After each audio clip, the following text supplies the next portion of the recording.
डर गए हैं लोग। नया सरकार बना है नीतीश कुमार के नेतृत्व में और सारा पार्टी हमारा साथ है, बीजेपी के छोड़ के जो भी पार्टी हम लोग के साथ है। बहुमत हम लोग के पास है, दोनों सदन में बहुमत हम लोग के पास। लेकिन सीबीआई छापा आज के सीबीआई डराने के लिए तो डरने वाला नहीं है, हम लोग डरने वाला में से नहीं है। आज पहली बार नहीं हो रहा है छापामारी। हमारा बिहार की जनता सब हमारा पलवार है, बिहार की जनता पलवार है, पलवार देख रहा है बिहार की जनता।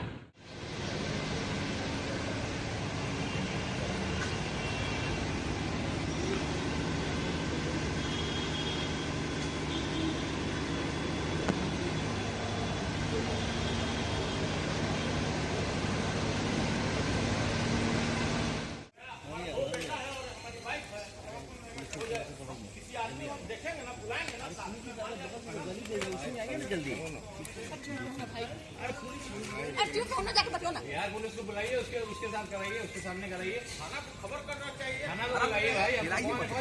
आपको लग रहा है कि ये जानबूझ करके 100% जानबूझ करके, कोई मतलब नहीं है इसका। कौन नहीं जानता है भाई हमारे बारे में? चोरी चमारी क्या आपके ऊपर क्या आरोप लगा रहे हैं ये लोग? क्या मिलेगा? क्या सुनिए आरोप आपके लगा पास रहे हैं? हम बाहर हैं। क्या एक मिनट रुको ना। नमस्कार, मैं हूं निरंजन कुमार और मेरे इस यूट्यूब मंच पर आप सभी का स्वागत है।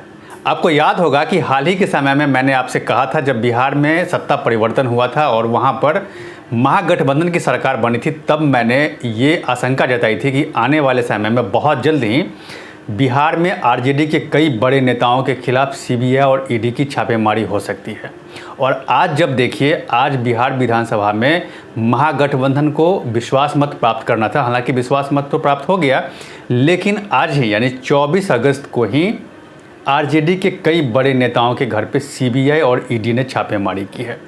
और ये बात जो मैंने उस समय में अंदेशा जताया था, उसके पीछे सीधा सीधा कारण ये था कि अब तक नीतीश कुमार जो थे वो एनडीए के साथ बिहार में सरकार चला रहे थे और नीतीश कुमार राज्य के मुख्यमंत्री हुआ करते थे। लेकिन जैसे ही नीतीश कुमार ने एनडीए का साथ छोड़ा और वो महागठबंधन के साथ जाकर के सरकार उन्होंने बनाया, तभी से इस बात का अंदेशा लगाया जा रहा था कि आने वाले समय में आरजेडी नेताओं के खिलाफ सीबीआई और ईडी जरूर कार्रवाई करेगी, उनके घर पे छापेमारी करेगी। चूँकि आरजेडी के कई बड़े नेता सीबीआई और ईडी के रेडार पर थे और इसी को लेकर के मैंने अंदेशा जताया था कि आने वाले समय में, निकट भविष्य में सीबीआई और ईडी इन नेताओं के खिलाफ जरूर कार्रवाई करेगी।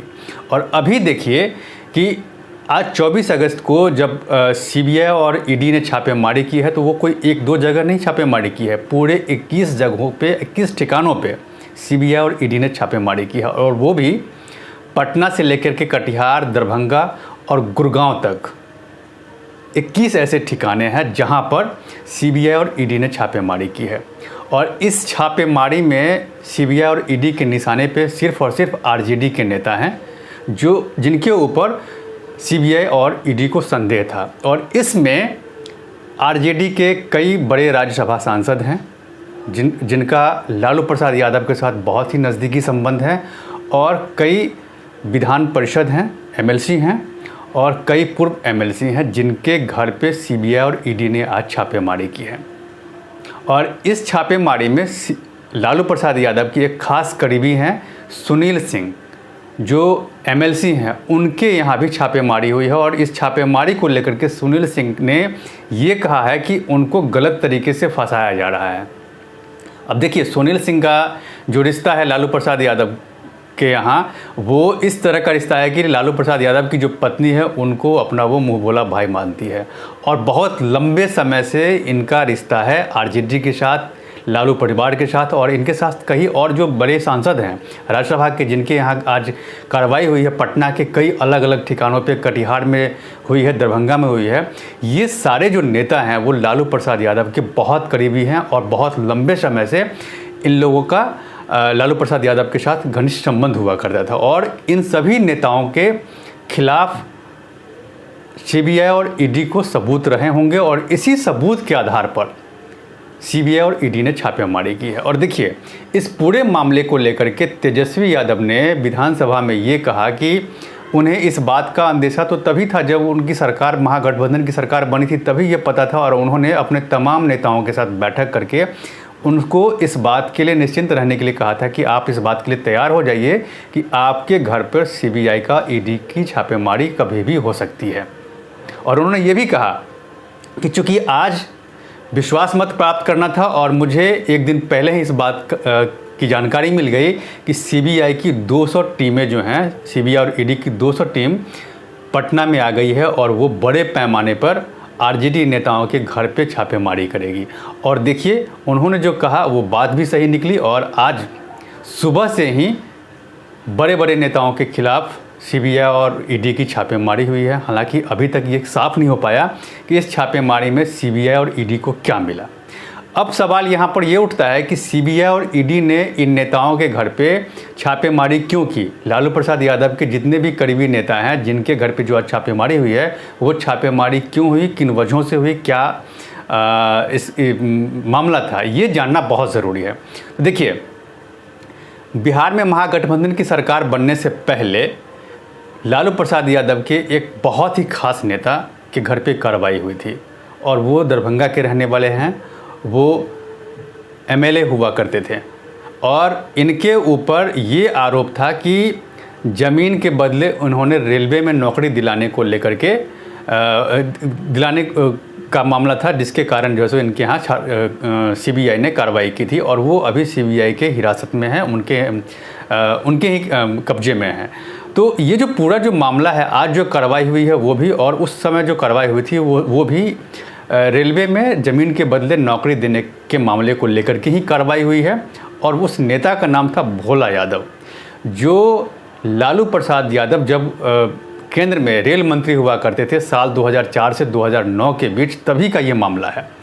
और तभी जो है भोला यादव लालू प्रसाद यादव के पर्सनल ओएसडी हुआ करते थे और इनको इस पूरे मामले की जानकारी होती थी और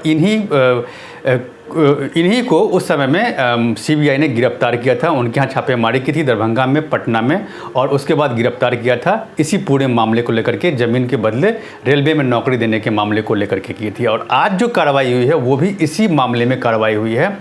अब यहाँ पर देखना ये है कि आगे तेजस्वी यादव या फिर आरजेडी का स्टैंड क्या होता है, आगे किस तरह की कार्रवाई और सीबीआई और ईडी करती है। चूँकि सत्ता बदल गई है तो विपक्ष जो है वो लगातार ये प्रहार कर रही है बीजेपी पर, केंद्र सरकार पर, कि बीजेपी सत्ता का दुरुपयोग कर रही है, सत्ता में है, केंद्र में है, इसीलिए वो ईडी और सीबीआई के जरिए दूसरी पार्टी के नेताओं को डराने की कोशिश करती है और ख़ास करके जो क्षेत्रीय नेता है उनको डराने की कोशिश करती है ताकि किसी तरह से वो उनकी पार्टी में शामिल हो जाएं।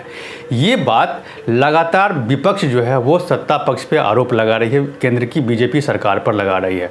और तेजस्वी यादव, चूँकि आपको याद होगा कि इससे पहले भी साल 2013 में जब नीतीश कुमार एनडीए के साथ थे और उन्होंने अचानक से एनडीए का साथ छोड़ करके वो महागठबंधन के साथ सत्ता में चले गए थे और 20 महीने तक वो महागठबंधन की सरकार में थे। लालू प्रसाद यादव की आरजेडी के साथ उन्होंने सरकार बनाई थी और तब भी तेजस्वी यादव राज्य के उप मुख्यमंत्री हुआ करते थे। तब भी याद होगा कि बीजेपी ने बड़ी ज़ोर शोर से मामले को उठाया था, करप्शन के मामले को, जो लालू प्रसाद यादव के परिवार उसमें इन्वॉल्व थे और उसी मामले में सही से जवाब नहीं दिया था उन्होंने, जिसके बाद नीतीश कुमार ने एक बार फिर से पलटी मारी थी और वो एनडीए के साथ आ गए थे। ये बात आपको याद होगा। और देखिए, एक बार फिर से नीतीश कुमार एनडीए का साथ छोड़ करके वो महागठबंधन के साथ जाकर के उन्होंने सरकार बनाई है, तो फिर से आरजेडी के खिलाफ ईडी और सीबीआई की कार्रवाई, उनकी छापेमारी जो है वो शुरू हो गई है। और वैसे भी देखिए, आईआरसीटीसी के घोटाला मामले में तेजस्वी यादव का नाम है और ये भी मामला खुलेगा, ये भी फाइल खुलेगी और इसमें कोई दोहरा नहीं है कि इस मामले को भी सीबीआई और ईडी बड़ी ही सीरियसली रूप से लेगी।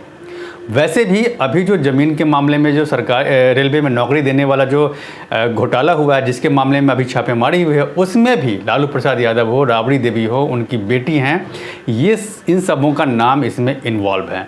तो अब देखना ये है कि सीबीआई जो आज छापेमारी की है, इस छापेमारी में क्या उनको मिला है, किस तरह के डॉक्यूमेंट मिले हैं, क्या पैसे मिले हैं, नहीं मिले हैं, और आगे किस तरह के कदम उठाएगी सीबीआई और ईडी, उन सारी चीज़ों पे मेरी नज़र बनी हुई है। दूसरी तरफ आरजेडी के जो मुखिया हैं अभी तेजस्वी यादव, वो आगे किस तरह का स्टैंड लेंगे, किस तरह का वो सामना करेंगे सीबीआई और ईडी से, उन सारी चीज़ों पे मेरी नज़र बनी हुई है।